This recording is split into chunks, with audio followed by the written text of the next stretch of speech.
The traditionalists would say that God is infinite in his holiness, justice, and righteousness, and that sin therefore carries an infinite significance because it is committed against an infinite God. And this view is the view we all grew up with, so it seems like the right interpretation because we read these passages about unquenchable fire and eternal fires or weeping and gnashing of teeth, and we can't help but imagine unending torture chambers of flames. So we read passages like 2 Thessalonians 1:9 or Revelation 20:15, Mark 9:47 through 48, Matthew 25:41, Matthew 25:46. And so we can't help but see these verses and say, see, the Bible couldn't be any clearer on the duration of hell and it being an unending conscious torment. But we only think that because we've been told how to interpret those passages already. But when you begin to break down these verses individually and you start to understand the words the way the ancient writers would have understood them, and you look at the context and the meaning, you start to see a different picture that maybe the hell that we've known isn't quite true. Because we've already discussed the term Ionius and Olam and how a more accurate understanding of Ionius doesn't necessarily refer to an unending duration of time, but rather to an age or an appointed period when something occurs. So could Ionius signify something tied to a specific era or an indefinite span, or perhaps even a punishment that originates from the realm of God? In Jude 7 we read, just as Sodom and Gomorrah and the surrounding cities, which likewise indulged in sexual immorality and pursued unnatural desires, serve as an example by undergoing a punishment of eternal fire. The fire of Sodom and Gomorrah isn't still burning today. Context suggests that this eternal fire is not about unending flames, but rather it signifies fire originating from the eternal God, or the judgment whose impact resonates through time. And it's similar to how we would say something like 9/11 will live on in infamy. The memory and significance of that day remain and live on in our minds, though not literally living on in this earth. So we intuitively understand these kinds of symbolism, again, in our modern language, but we just struggle to recognize this type of language and these expressions in ancient texts. In 2 Thessalonians 1:9, where it speaks of suffering eternal destruction, why have we interpreted this to mean unending fire and conscious torment? The verse itself says nothing of the sort. It simply refers to destruction. Similarly, as we saw in Jude, punishment of eternal fire that fell in Sodom and Gomorrah does not simply mean that the fire continues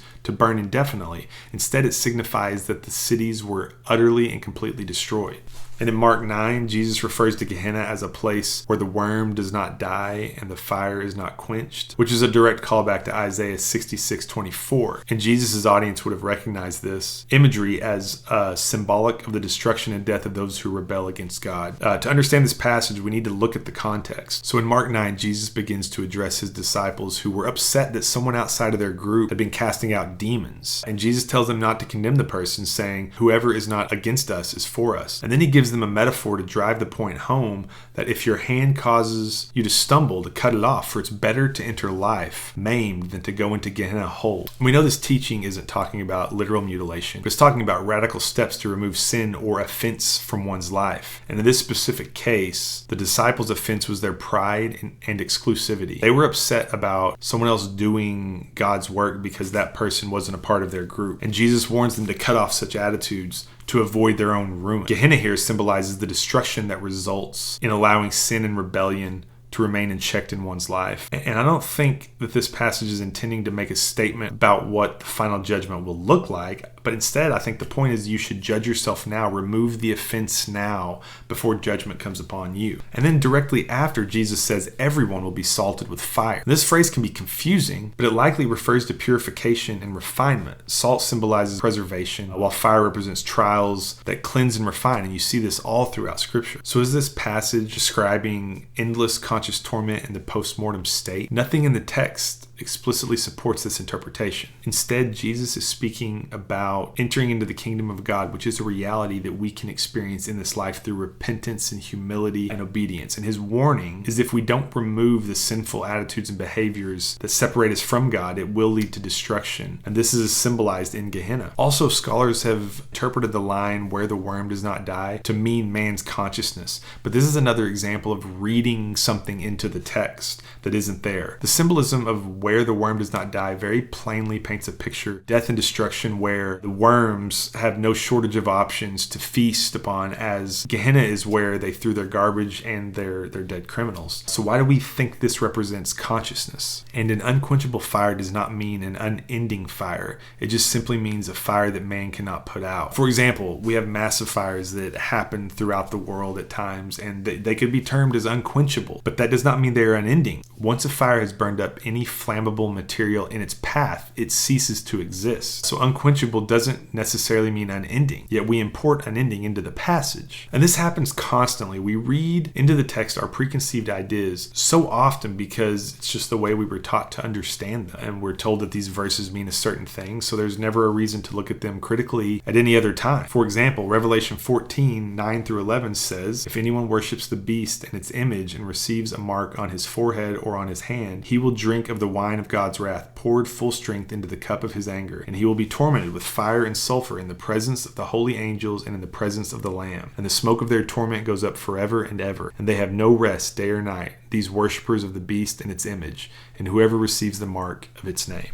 We won't even discuss how the book of Revelation is highly symbolic, and it's a very complex book to interpret. But instead, let's just look at the text plainly and see what it's trying to say from a logical standpoint without putting on the lens that we've inherited. If you'll remember basanidzo, which is the Greek word for torment, we spoke about that and how it could mean to test the authenticity or purity of something. So let's just keep that in mind, because as we look at this word and we look at this passage, we read that those who are being tormented or potentially tested do so in the presence of the angels and Jesus. So are these worshipers who worship the beast, are they being tortured with fire in heaven? Or is Jesus and the angels visiting hell to watch their torment? Or could it be that they're being tested and refined from their impurities in the presence of the Lord and the holy angels? And then we read the smoke of their torment goes up forever and ever. And we've assumed that this means their torment is unending, but it says the smoke of their torment. And that makes me think of this passage in Isaiah 34, verses 9 through 10. "And the streams of Edom shall be turned into pitch, and her soil into sulfur. Her land shall become burning pitch.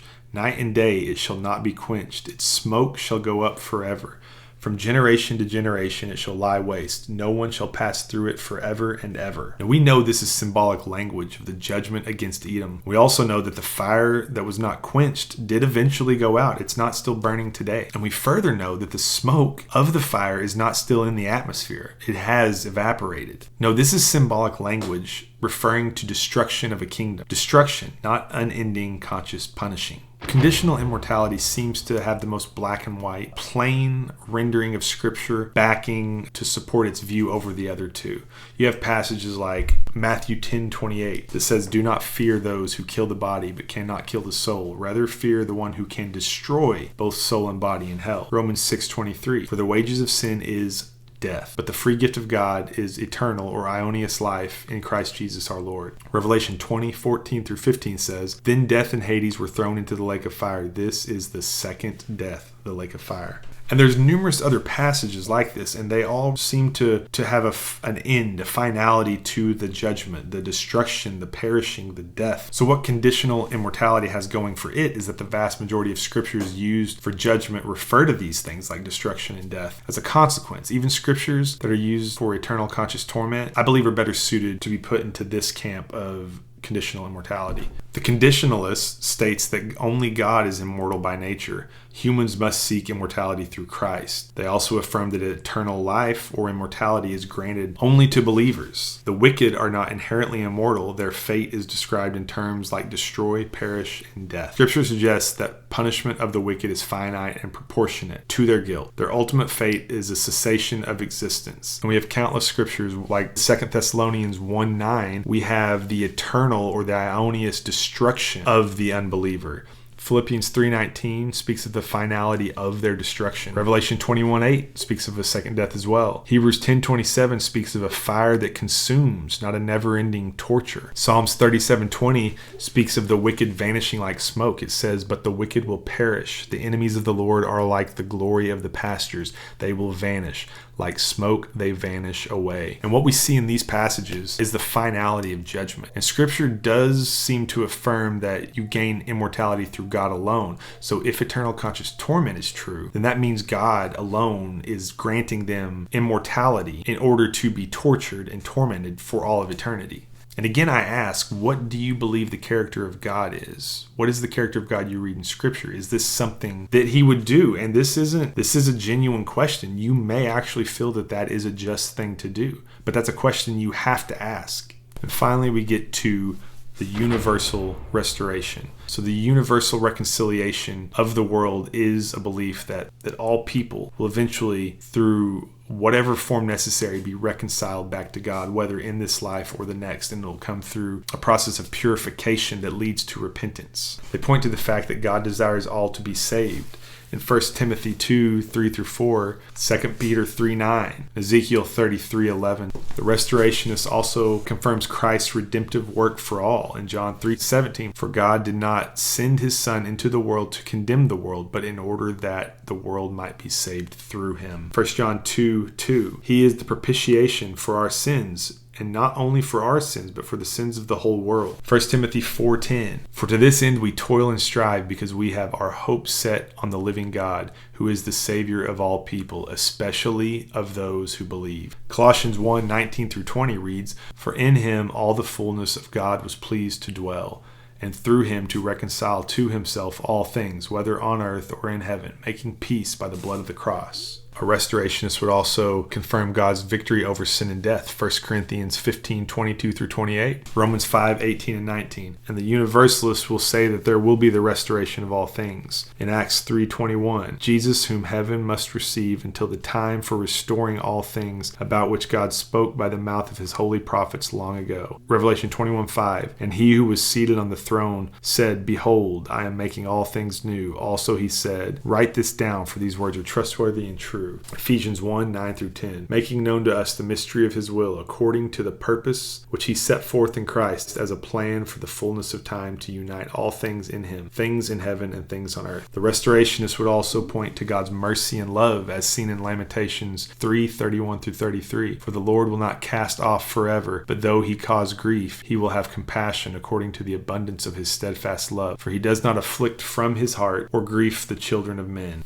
And Romans 11:32, for God has co-signed all to be disobedient, that he may have mercy on all. And at the beginning of this video, we broke down several definitions, and I hope I gave a compelling argument as to how one should understand these words, how the ancient world would have understood them, because this is quite important for both the conditionalist view and the restorationist view. As the traditionalist view has been the dominant view that's been held for so long, it requires a little bit of untangling of tradition from the text in order to even begin to see this concept of hell any other way. And putting that aside, the strength of the restorationist argument lies not so much in passages about hell, but in those that speak of God's character, his mercy and his compassion, and his desire that all will be saved, as well as the fact that he is actively working to reconcile all things to himself. And universal reconciliation often gets a bad rap as a belief that promotes the idea that, well, nothing matters. If everyone gets restored back to God and everyone gets to go to heaven, then why even bother living a Christian life? Why not just do whatever you want? But I don't think that those who espouse that argument, I don't think they've actually thought through that argument. And let me ask you this.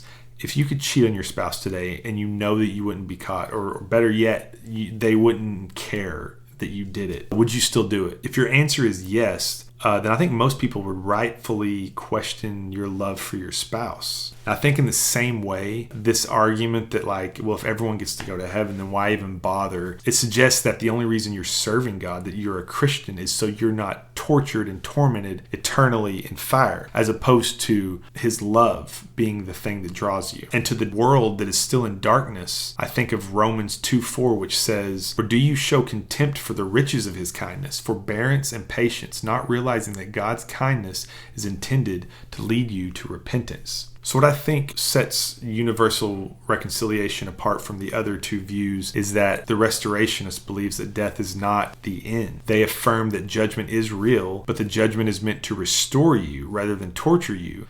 And so I think this is the hope and the idea of the restorationist, that Christ work is so powerful that you cannot overcome it.